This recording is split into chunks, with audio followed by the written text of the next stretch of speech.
You satisfied now? Not even close. Guess I'll have to try a little harder. Joey delivers a harsh lesson while Hayley reels from rejection, and the fallout ripples across Fairmont Crest. The Tuesday, January 27th, spoilers for Beyond the Gates focus on Joey teaching someone a harsh lesson. Meanwhile, Hayley faces rejection on two fronts. Something tells us she doesn't handle rejection well. There's an element of danger that develops on Tuesday, and it begins with Joey Armstrong, John Lindstrom. The weekly spoilers reveal that Joey teaches someone a harsh lesson. While he probably wants to school Leslie, Trisha Mangrant, in a few subjects, this is more likely about that angry husband who recently accosted Vanessa, Lauren Buglioli. Vanessa told Joey she could handle things herself, but this is Joey. He won't. He'll deliver the message himself. And if not himself, exactly, he'll have his thugs do it. Rejection central. It might not be good to be Hayley, Moquita Goings, this week. She's about to face rejection on two fronts. Not quite sure what this looks like. But she has to be angry that the slow-acting poison is taking too long to act. Or she could find out that Bill, Timon Kyle Duet, and Danny, Karla Mosley, kissed again.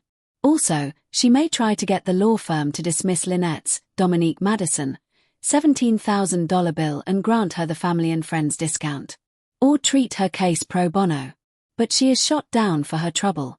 If this is the case, Hayley's not used to being denied or thwarted, at least not in her con artist life. And feeling the sting of rejection may cause her to escalate her plans in a bad way. Andre, Sean Freeman, is thankfully back from his photo shoot. And he immediately wants to reconnect with his wife. So look for Andre to share a romantic surprise with Danny. Danny has a surprise for him, too. Namely, she kissed Bill. Will she fess up to this egregious sin she just committed? Meanwhile, Danny's sister has her own romance going. And guess what? It's not with Carlton, Robert Christopher Riley. After taking her relationship with him to the next level, Nicole, Daphnee Duplaix, may fear that she and Carlton are moving too fast. The two have been having a great time, to the point she hasn't even been thinking about Greg Vaughn. That is, until he popped up at Garland Memorial. Teasers reveal that Nicole and grow closer. While Kat, Colby Mohammed, gets an eyeful, her cousin's relationship is shaky. Chelsea, Ronnie Rose Mantilla, has an urge to return to her wild ways after learning she isn't a BRCA gene carrier. And it's causing friction with her girlfriend. Chelsea and Madison, Kenja, struggle to get on the same page. Kat's journey this episode is a masterclass in psychological unraveling. Her relentless pursuit of the truth about Maya has isolated her from her police colleagues, who are under pressure from the mayor's office to avoid stirring up the Morello hornet's nest. Her partnership with Ben is strained to its absolute limit, with Ben begging her to step back before she gets herself killed. The stunning moment, however, comes not from a criminal, but from a civilian. Desperate for any lead, Kat finally corners Eleanor Vance, the frail, elderly society matron and Vincent Morello's one-time lover, at a charity luncheon. In the pristine, sun-drenched conservatory, surrounded by orchids, Kat employs every hard-nosed tactic she has. Eleanor initially demurs, speaking in riddles about the past. Then, as Kat's frustration boils over, Eleanor's polite mask slips. "You're so like her," Eleanor says, a sad, eerie smile on her lips. "Like who?" Kat demands. "Your mother," Eleanor replies. The world stops for Kat. The camera holds on her face as all the color drains from it. Eleanor proceeds to reveal that Kat's mother, Sarah, who died in a purported car accident when Kat was a child, wasn't just a housewife who got unlucky. She was a legal clerk who, in the late 90s, had stumbled upon evidence linking then-up-and-coming councilman David Chen, Kat's father, to Vincent Morello's early zoning frauds. Eleanor implies Sarah's death was not an accident, but a message to Kat's father to fall in line, a message he received loud and clear, shaping his entire corrupt political career. Kat staggers out of the luncheon.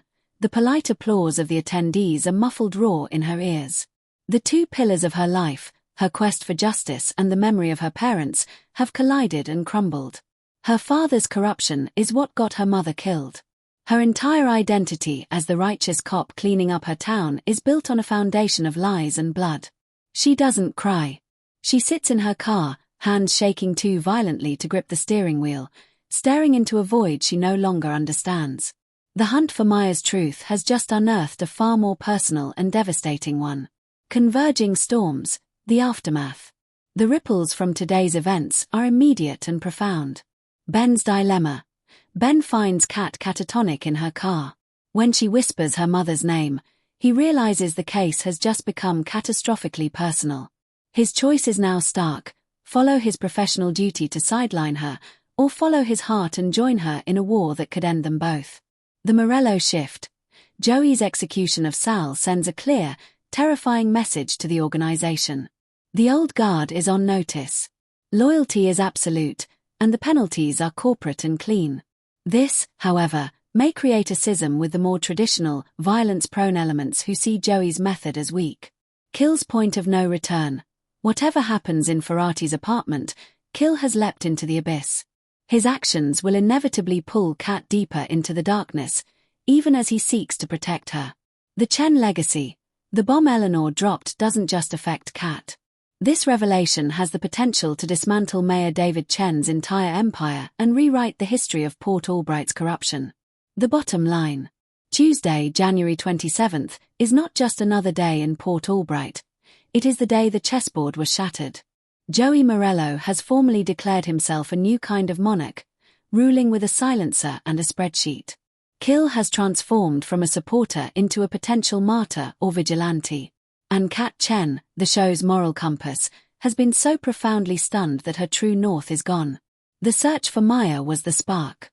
What we're witnessing now is the all-consuming fire, and no one, not the criminals, the cops, or the civilians caught in between, will escape the blaze. The gates have been blown wide open, and hell is pouring through. Drama and chaos continue this week on Beyond the Gates. The video preview for the week of May 26 to 30, 2025, features a few risks. Martin publicly confronts Bill and Hayley about his ugly secret. Hayley might be expecting. Is she telling the truth? Vanessa and Joey gamble on privacy and much more at Joey's casino. And Eva makes a sneaky but potentially effective move. Martin and his dramatic clap make quite the entrance at the country club. There, Martin, Brandon Claiborne, confronts Bill, Timon Kyle Duet, and Hayley, Mokita Goings, and brings up the subject of his nightmares, possibly to warn Hayley that her new husband isn't who she thinks he is. I might have done something terrible one night, the congressman begins. Martin, mind your surroundings, Bill interrupts. Does Martin really want to go there with Bill? At the casino, it isn't Doug, Jason Graham, sitting at the poker table for once. It's his wife, Vanessa, Lauren Buglioli, who's perched next to casino owner, Joey Armstrong, John Lindstrom. Unlike Doug, Vanessa is experiencing the sweet taste of success.